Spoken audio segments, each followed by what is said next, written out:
Poštovane gledateljice i poštovani gledatelji, dobar vam dan u još jednoj TV Bujici.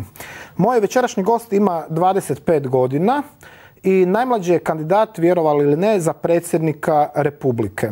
Na kandidaturu ga je nagovorio iznenađenje prošlih izbora, Boris Mikšić. Pogledajmo u prilogu o kome se radi. Predsjednički izbori već su ponudili nekoliko domaćoj javnosti poznatih kandidata. Svojevrsna novost u Hrvatskoj jest kandidatura 25-godišnjeg Dejana Golubića, koji se oto kontroli HDZ-a napustio redove mladeži vladajuće stranke i odlučio se kandidirati, ni manje ni više nego na predsjedničkim izborima.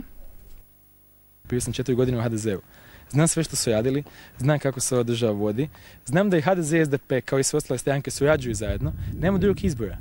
Neka me stave sa bilo kojim našim političarima u debatu, nema šanse da me može pobijediti, jer nema šanse da nije krao, da nije lagao, da nije pljačkao ovaj narod. Što meni mogu prigovoriti? Imam 25 godina, što će mi da sam bio u UDBI, da sam pokrao nešto, da sam izvario narod, nisam imao ni prilike.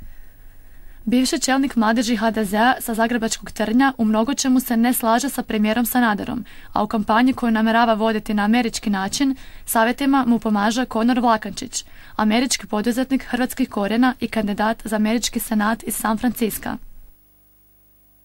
Dean and I met when I was here on vacation over Christmas and New Year's, and mutual friends introduced me, and I have my own considerable experience in federal politics in the United States, so politics in general is a subject of interest to me. And as I had that initial observation of him, he demonstrated a particularly variety of energy that, simply put, attracted my attention. I have supported him with bringing him to the United States, to the diaspora in Chicago, and there was a very large reception for him there, and subsequently now the goal is to come back to, before the end of this month, to return to Chicago and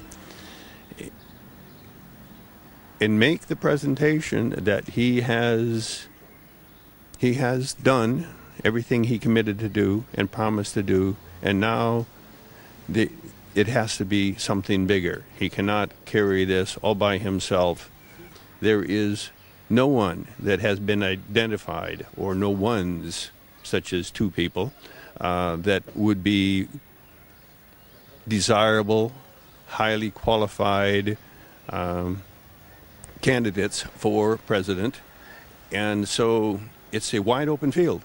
Kandidaturu mladog doktoranta na poslijediplomskom studiju informacijskih znanosti na Zagrebačkom filozofskom fakultetu podržavaju pojedini pripadnici generalskog zbora, a predizborni plakat već mu je izradio akademski slikar Branimir Čilić. Član Golubićeva stožera je kontroverzni štrajkaš glađu Josip Kokić, demokršćanin u vječitom sukobu s vladajućim HDZ-om, a odlučnim vezama na Kaptolu. Morao bi napraviti sve suprotno nego što je sada. Dakle, sve suprotno za 180. Jer ovo koji su sad na vlasti zaista niti su nacionalni, niti su vjerski, niti su domoljubno, nemaju nikakve odlike da oni brine za narod. Tako da je ova vlast katastrofalna, ne samo ova, sve dosadašnje vlasti su bile katastrofalne, nažalost. I treba duboka promjena, a mladi ljudi jedino to mogu iznijeti jasno uz pomoć i iskustvo nas starijih koji imamo debelo iskustvo i prošli smo zaista križne putove u politici. Golubićeva kampanja službeno započinje 18. lipnja na Zagrebačkoj Šalati, u popularnom okupljalištu mladih, klubu Mambo. Već dan kasnije putuje u Chicago gdje će se održati prvi donatorski skup na kojem se očekuje više od 500 Hrvata. Američku turneju najmlađeg predsjedničkog kandidata, osim Conora Vlakančića, podržava i Boris Mikšić, koji se u međuvremenu i 3. puta oženio i trenutno je na medenom mjesecu. Nakon 10 donatorskih skupova u Sjevernoj Americi, Golubić kreće na jug, gdje mu kampanju vodi Danica Kasaljas, predsjednica udruge Latinos en Croatia, koja okuplja sve najznačajnije Hrvate južnoameričkog podrijetla. I born in Colombia, but my family is from here.